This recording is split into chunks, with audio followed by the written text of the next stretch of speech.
game is too hard, man. I can't do it. Look it. Look it. Look it. Look it. That's passion. That's passion, right? That's not sweat. That's determination. That's grind. That's disgusting, actually. Gross. Oh, I know! You love playing a difficult video game every now and then. Yeah, 'cause you like being punished, you little freak.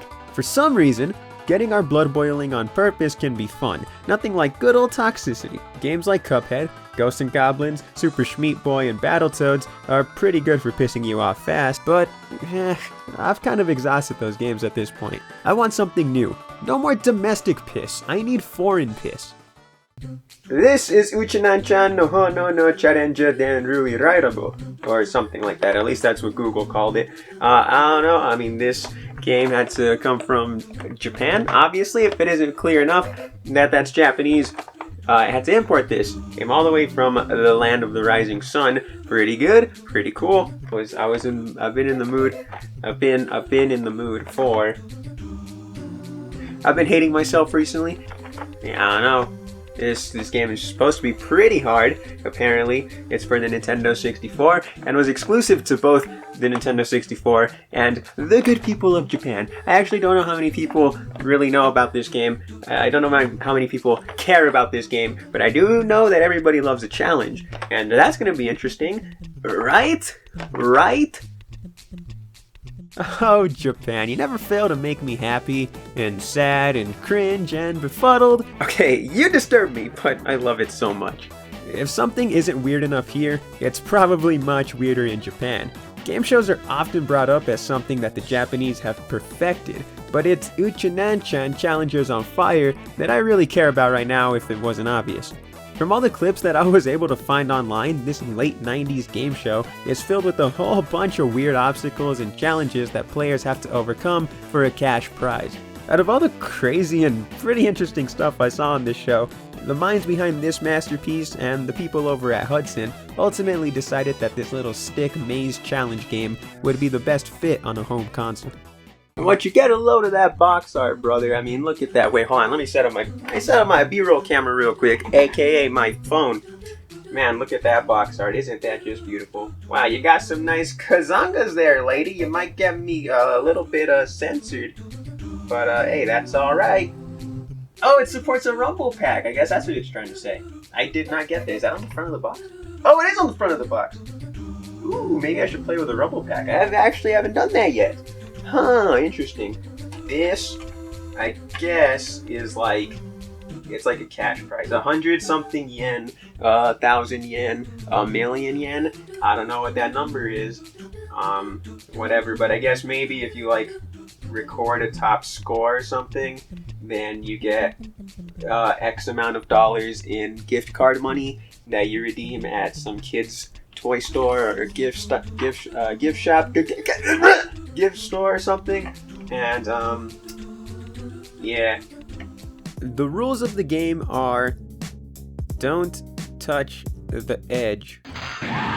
Whatever. No, I don't care. I don't care. This game is just, it's fine. It's cool. It's cool. You got a few levels to select from, and each one follows the same concept. Simply get the stick from one side of the maze to the other. Easier said than done, my friend. Get up there gently. Get up there gently. Get up there gently. Okay, you did it. Alright, I'm dead. I'm dead right here. I go faster than the thing spins. How is that even fair? You see, for you non-gamers out there, we've got a big issue. Issue number 1, this game is on the Nintendo 64. Issue number 2, the Nintendo 64's controller is by far one of the worst things to ever exist. The Nintendo 64 controller's analog stick got worn out over time due to heavy use, and for a game that requires extreme precision, this is pretty frustrating. Now I'm lucky enough to have a controller with what me and the fellas call a good stick. At the same time, I only have one good controller, and I get really nervous that I'm just gonna wear it out someday, or it's just gonna stop working altogether, so I don't use it. Alright, so here you have your standard Nintendo 64 controller. You gotta love it. It's not like the coolest thing in the world. It looks cool, but it's actually pretty miserable. It's not that bad. It's not as bad as everyone says it is. especially if you get a good one. Look at that stick right there. It actually bounces back. Look, whoop, oh, wait, this thing has eye focus. I gotta cover myself. Look at it. Whoop, boop, boop, boop. Look at that's pretty good. Ah, you're jealous of my stick, that's right. But I don't want to use it because, like, I don't even use it when I just casually play Nintendo 64. Like, if I'm playing Mario 64, yeah, I'm not gonna use this. Instead, so the retro bit is like the alternative to the Hori pad if you can't afford it, if you can't find one. Yeah, I think both of those are probably like the best like reason why you'd get this. Nobody can afford a Hori pad and nobody wants a Hori pad or cares. If you just want a casually game, I do recommend this retro bit. It's beautiful. And you can see you're not gonna get like that gross, disgusting. Oh, gotta cover my face up. You can't get that gross, disgusting like loose stick. Ew, the flaccid stick or whatever. It's fine. Who cares? Just play the game. I don't care. Do you care? No, probably not. Who cares? I don't even know why I dedicated time to this. But I'll be honest, good controller or not, this game is still really hard. Each maze has its own thing that makes it much more difficult than the last. Whether its paths get more and more narrow, or maybe there's swinging axes, or like a slot machine all of a sudden, it's an enjoyably frustrating time. But honestly, obstacles? Not a problem. The time limit though, yeah, it's pretty easy to forget that there's a time limit in each level because you want to be as precise as possible. Girl, you know being perfect takes time, amen? Amen. So don't rush me. And just when I thought that this game couldn't get any tougher, whoa, boom, multiplayer. It's hard enough to play with myself.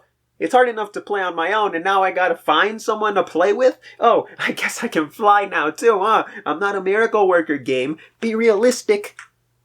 Expecting me to have friends is a different kind of pain, but it's possible. Ucchan Nanchan does have a 2-player mode if you want to share the rage with a friend. It's actually pretty cool. You get to pick which level you want to play, but instead of losing and starting all over again, you'll start at a kind of checkpoint, so it actually becomes much, much easier to beat each stage. If neither person completes the level, then it comes down to who scored the most points while playing. Yeah, a point system, it's kinda weird, but who cares? You're really not going to be using this mode anyways. Stick to single player. Alright, I'll stop there. That's kind of all I got to say about this game. I don't want to go on and get all repetitive, but you know what? Whatever. So, where does Ucchan Nanchan rank among all the hard games that I've played? Well, I mean, okay, look. Personally, it took forever to even make a little bit of progress, much less beat a single level. With other games, there's a pattern you gotta follow, and once you figure that pattern out, the level becomes way easier to beat. I guess you could say the same thing about Ucchan Nanchan since each level never changes, but the added stress of having to be as precise as possible while moving as fast as possible with an awkward controller, it's pretty difficult. You know what? I'll just say it. Ucchan Nanchan gets the honor of being the hardest game I've ever played. Nothing has made my heart race so unnecessarily fast before. You know what? Ucchan Nanchan is so hard that it's actually made me pretty jealous. Are you hard?